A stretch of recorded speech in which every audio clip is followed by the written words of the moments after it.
This video is about one decision that looked safe, looked smart, and followed every rule. And that decision cost X dollars. Not because it failed, but because it worked. There are countries that found oil and stayed poor. And there is one country that found oil and made the world stop and listen. Here's the uncomfortable part. Saudi Arabia didn't win by being tougher, or louder, or richer underground. They won by making a decision that looked responsible, safe, reasonable, approved by every expert in the room, and that decision cost X dollars. Not immediately, not obviously, but permanently. That's why this story matters, because this wasn't a reckless gamble. It was the kind of decision you've been trained to admire, and that's what makes it dangerous. And before you think this is just about Saudi Arabia, it's not. This is about every American who moved their retirement money to safer funds. Every homebuyer who said, "I'll wait for a better moment." Every investor who chose patience because it sounded responsible. They all said the same thing. This makes sense. This story is about how expensive that sentence can become. In the 1930s, Saudi Arabia had nothing. No industry, no military power, no financial leverage, just land and time. Back then, everyone thought the same way. If you're weak, you don't fight, you partner. If you lack expertise, you rent it. If you lack capital, you protect the downside. This wasn't stupidity. It was common sense. And that's the trap. Now picture Saudi Arabia back then. No skylines, no stock exchanges, no banks moving money at the speed of light, just desert, quiet nights, brutal days. A place where speed doesn't impress anyone because speed doesn't survive heat. At the same time, America was racing, factories running, markets expanding, everyone talking about growth, scale, momentum. Two worlds, one running fast, one standing still. And history has a strange habit. Sometimes the one who waits ends up controlling the finish line. But waiting is also a gamble. And it only works if you know exactly what you're waiting for. There is a man in this story. You don't know his face, you don't hear his voice. His name is Fard, not a king, not a prince, a caretaker. Fard grew up in the desert, and in the desert, children learn one thing early: falconry. A falcon isn't released the moment it sees prey. It's held, eyes covered, legs bound. Release it too early, and it disappears. Release it too late, and it forgets how to fly. Fard's father taught him something else.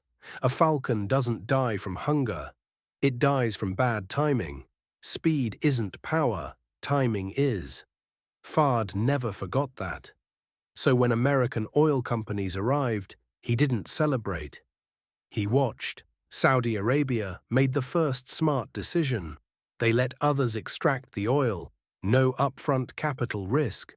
Guaranteed cash flow, downside protection. From a valuation standpoint, it was perfect. From a risk-adjusted return perspective, flawless. Every investor watching would say the same thing. I'd do that too. Fard did, but he didn't confuse revenue with control. To him, this wasn't victory, this was training.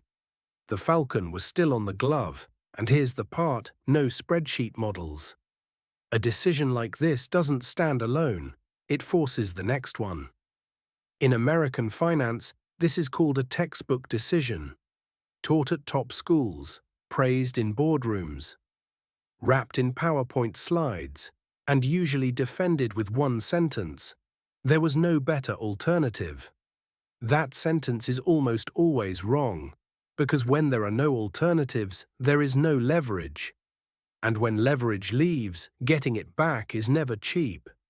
Saudi Arabia didn't nationalize oil. They didn't shout. They didn't threaten. They sliced. Small ownership stakes, quiet influence, decision rights inch by inch. The Americans kept working. The oil kept flowing. Meetings were still in English. The logos didn't change. Everything looked normal. And in finance, normal is the most dangerous word there is. Because control doesn't disappear. It migrates. This is where it gets uncomfortable. Because this isn't just governments, this is you. Holding cash because it feels responsible. Avoiding risk because patience sounds wise. Waiting for clarity that never arrives.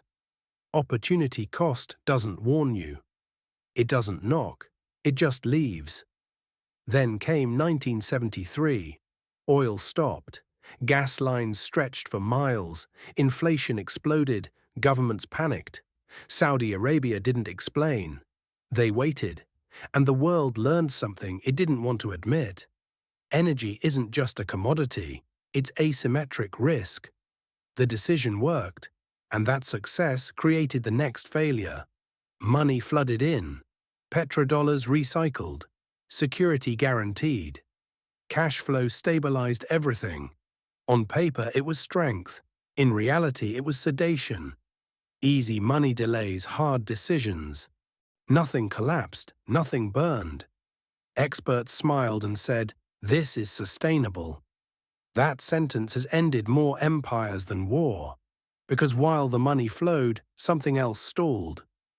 Optionality, diversification, the future. No one stole the money, no one wasted it. They simply chose not to be somewhere else. Then the waiting stopped. Enter Mohammed bin Salman. Not as a traditional king, as a hostile CEO, assets frozen. Elites detained, not in prisons, but in a 5-star hotel. Capital redirected by force. This wasn't punishment, it was reallocation. Vision 2030 isn't optimism, it's urgency. A $1 trillion attempt to compress decades into years. A bet against time, and time never negotiates.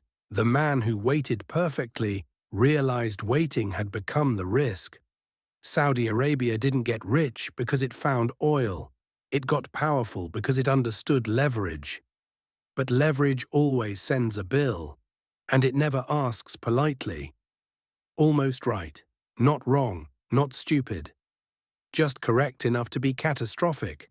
So here's the question: who made the smarter mistake? Saudi Arabia or the United States? Be honest. And if this made you uncomfortable, good. That means you recognize the decision.